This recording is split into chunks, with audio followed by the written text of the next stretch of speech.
Hello guys, नमस्कार। Welcome to wealth creation. आज की वीडियो में हम बात करेंगे Prince Pipe and Fitting share के बारे में। फ्रेंड्स, हमें पता है कि stock market long term wealth create करने का एक काफ़ी अच्छा मीडियम है। किसी भी स्टॉक को बाई करने के बाद हम उस कंपनी के एक पार्ट ओनर, हिस्सेदार बन जाते हैं। एक स्टॉक को हमें उसी तरह बाई एंड होल्ड करना चाहिए जैसे कि हम एक ट्री को प्लांट कर रहे हैं। हमें अच्छा पौधा चूज करना चाहिए, उसको टाइम देना चाहिए एंड उसको ग्रो करने देना चाहिए। तो फ्रेंड्स, प्रिंस पाइप के बारे में हम देखेंगे कि क्या ये इन एजम्पशन पे फिट बैठता है। तो फ्रेंड्स, अगर अभी तक आपने चैनल को सब्सक्राइब नहीं किया है तो प्लीज़ चैनल को सब्सक्राइब कर लेना। सो चलिए शुरू कर लेते हैं आज का वीडियो। तो फ्रेंड्स, प्रिंस पाइप का स्नोफ्लैक एनालिसिस हम देख पा रहे हैं।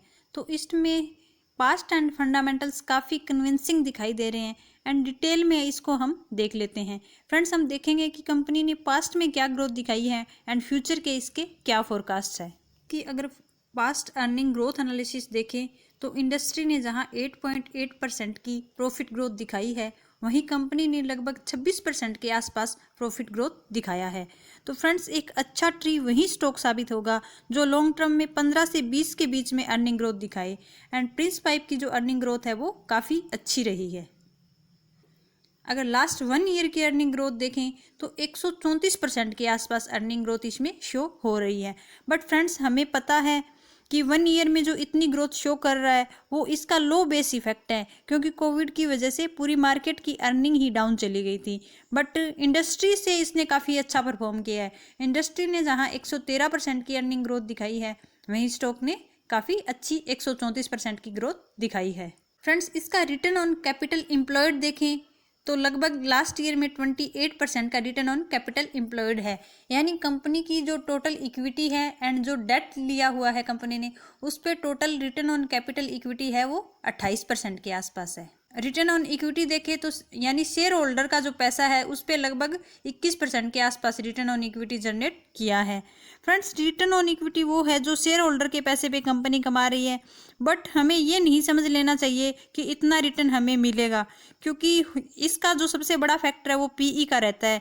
अगर पीई एक्सपेंशन अच्छी होती है तो हमें इससे कई गुना रिटर्न भी मिल सकता है। रिटर्न ऑन असेट्स देखें तो इसकी जो टोटल असेट्स है उस पर कंपनी ने लगभग 15% के रिटर्न जनरेट किए हैं।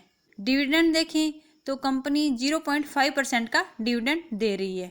अगर शॉर्ट टर्म में देखें तो assets 10 billion and liability 5 billion है एंड लॉन्ग टर्म में देखें तो assets 6 billion and liability 408 million है। यानी जो फाइनेंशियल पोजीशन है वो कंपनी की काफ़ी अच्छी है। फंडामेंटली कंपनी काफ़ी स्ट्रांग है। एंड डिविडेंड की बात करें जो करंटली है वो 17% अपनी अर्निंग है उसका company as a dividend pay करती है।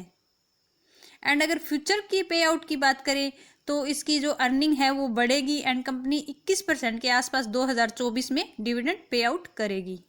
एंड फ्रेंड्स, एक पॉइंट हमें ये नोटिस करने वाला होता है कि जो मैनेजमेंट होती है उसके पास काफ़ी बड़ी शेयर होल्डिंग कंपनी की होती है, लेकिन फिर भी वो एज ए सैलरी या हम बोल सकते हैं कंपनसेट के रूप में काफ़ी बड़ी अमाउंट वो लेते हैं। तो ये एक पॉइंट नोट करने वाला होता है। एंड जो इसकी जो मैनेजमेंट है जयंती लाल, उनके पास काफ़ी अच्छा शेयर होल्डिंग है प्रिंस पाइप का, लेकिन हम देख रहे हैं कि जो इसकी सिमिलर साइज की जो इंडियन मार्केट में कंपनीज है उससे अबो उनके एवरेज से अबो जो इनकम है वो ये प्रिंस पाइप से उठा रहे हैं। तो इस चीज़ पे हमें बिल्कुल नज़र रखनी पड़ेगी।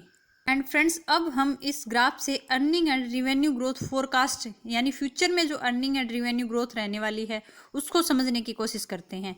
तो फ्रेंड्स, ग्राफ में जो रिवेन्यू का पार्ट है वो लगातार अपवार्ड ट्रेंड पे काफ़ी ऊपर जाता हुआ दिखाई दे रहा है, लेकिन अर्निंग हम इसमें देख पा रहे हैं कि 2022 के बाद लगभग अर्निंग स्टेबल है।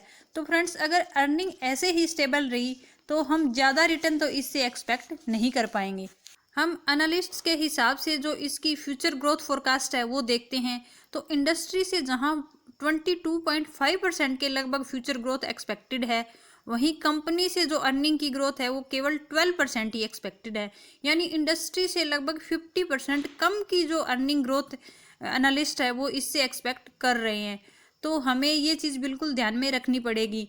बिल्कुल हम इसके शेयर होल्डर हैं, लेकिन हमें आगे इसको और ज़्यादा खरीदने के बारे में तो अभी नहीं सोचना चाहिए। हम एनुअल रिवेन्यू ग्रोथ की बात करें तो इंडस्ट्री से जहां 16% का रिवेन्यू ग्रोथ एक्सपेक्ट कर रहे हैं, वहीं कंपनी से 12% का रिवेन्यू ग्रोथ एक्सपेक्ट कर रहे हैं। अर्निंग से ज़्यादा एक्सपेक्टेशन है रिवेन्यू की, बट उतनी ज़्यादा नहीं है जितनी कि इंडस्ट्री से एक्सपेक्ट कर रहे हैं।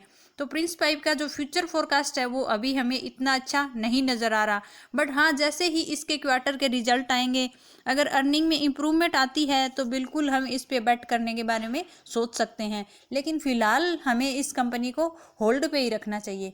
तो फ्रेंड्स, वीडियो अच्छी लगी हो तो वीडियो को लाइक करना, चैनल को सब्सक्राइब करना। Thanks for watching.